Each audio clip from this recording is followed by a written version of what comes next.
So now संवर्धना Motherson international limited अब 64 रुपये 45 पैसे के लेवल आ चुके हैं। और अब यहाँ पर क्या करना चाहिए, एक बड़ी डाउनसाइड हमने देख ली। देखिए सब कुछ अच्छा चल रहा था, ये जा रहे थे भाई साहब 80 रुपये को पार कर, लेकिन एक खबर आती है स्टेक सेल 3.40% स्टेक सेल करनी है। और उसके बाद स्टॉक जो है ना वो 10% गिर जाता है आफ्टर प्रोमोटर स्टेक सेल। तो ये खबर ना जब से आई है तब से यहाँ पर नेगेटिव रिटर्न ही ये बना के दे रहा है संवर्धना, और रुकने का नाम नहीं ले रहा है। कहाँ बॉटम बनाएगा, कहाँ पर सपोर्ट लेगा जाकर, फिर वहाँ से घूमेगा, ये अभी हम बात करेंगे कि चार्ट पर कैसा विजिबल है ये सारी चीज़ें। बट ये जो स्टेक सेल है वो थोड़ी सी इन्वेस्टर्स के लिए नेगेटिव यहाँ पर जो है ना बनकर आई है, और भारी गिरावट हमको इस स्टॉक के अंदर देखने को मिली है। एक बात और है, क्या ये मार्केट जो है वो इसको महंगा देख कर यहाँ पर जो है वो गिरावट आ रही है इसके अंदर।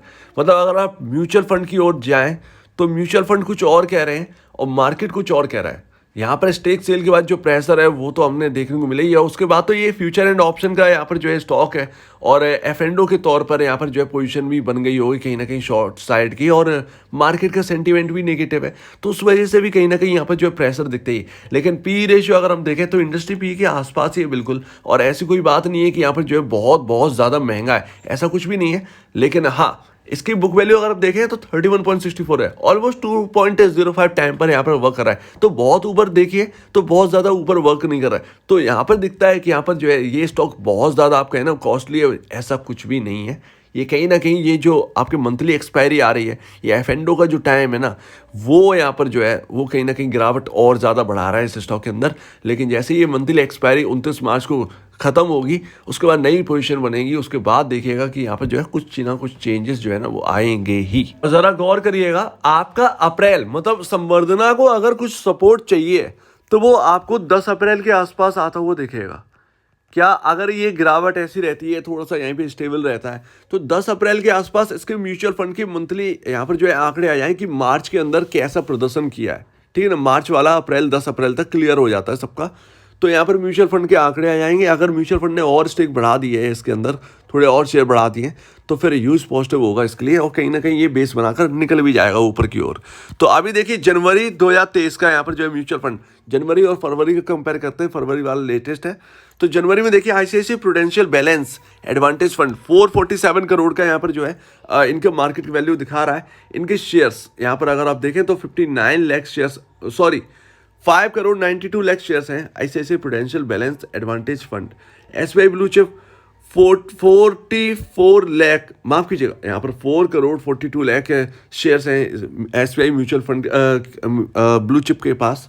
और Nippon India tax saver 3 crore 27 lakh shares. अब देखिए फरवरी में इनका ये टॉप 3 है। मैं आपको बहुत सारी लिस्ट लंबी है वो दिखा नहीं सकता, लेकिन यहाँ पर जो है हम बात करें टॉप 3 का। और पॉजिटिव इसलिए कि म्यूचुअल फंड ने ना कोई स्टेक घटाई नहीं इसके अंदर, मतलब ग्लोबल टेंशन को देखते हुए कोई स्टेक नहीं घटी है, जैसे का तैसे ही है। यहाँ पर 5 करोड़ 92 लाख 73,203 शेयर्स यहाँ पर अभी भी वही स्टिल सेम है। SBI blue chip mutual fund का यहाँ पर देखें तो 4 करोड़ 42 लाख 11,673 वही जनवरी की तरह सेम है। निपॉन इंडिया टैक्स सेवर यहाँ पर 3 करोड़ 27 लाख सेम क्वांटिटी अभी भी है।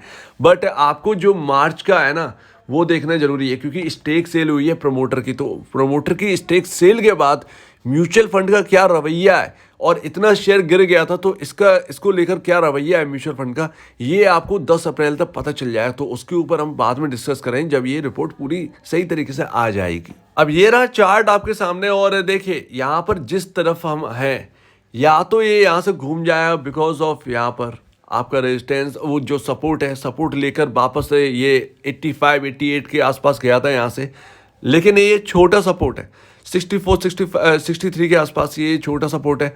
मेन जो है ना वो आपका 61.85 है। अगर ये थोड़ा सा और डाउन आता है तो 61.85 जो कि आप देख रहे हैं यहाँ पर सिंगल सपोर्ट यहाँ पर लेकर ना घूमा था 85 तक के लिए, वहीं उन्हीं लेवल पर वापस हम आ रहे हैं। क्या ये यहाँ से सपोर्ट लेके घूमेगा? अगर घूम जाता है तो उच्चतम स्तर दिखेंगे, और यहाँ पर ध्यान रखिए गैप भी छूटा है, तो गैप फिल करने 74-75 के आसपास ये आ सकता है अगर ये यहाँ से घूमता है तो। लेकिन इन केस अगर 61.85 अगर टूटता है तो क्या होगा? ये आसान नहीं है 61 रुपये 85 का टूटना, क्योंकि यहाँ पर जो है ना ये काफ़ी ज़्यादा रेजिस्टेंस लेवल थे, 3 बार यहाँ पर टॉप बना था और 3 बार टॉप बना था तो एक हैवी रेजिस्टेंस लेवल हो गया था।